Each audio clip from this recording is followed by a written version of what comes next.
D76, Sophism for you, physical.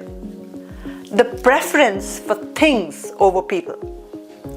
The principle of loving people and using things, rather than vice versa, addresses a primary confusion in modern society. The mistake of considering material possession as a source of happiness or using people to a means to an end creates suffering both for self and others. True fulfillment can be found only in authentic human connections. This wisdom can set our priorities in order towards meaningful relationships and away from material attachments. Consider this.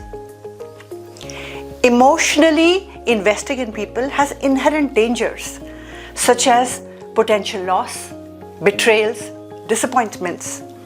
In contrast, objects never leave us or hurt us emotionally. Therefore, they are a safer alternative for those seeking emotional security. If you like this thought, share with loved ones.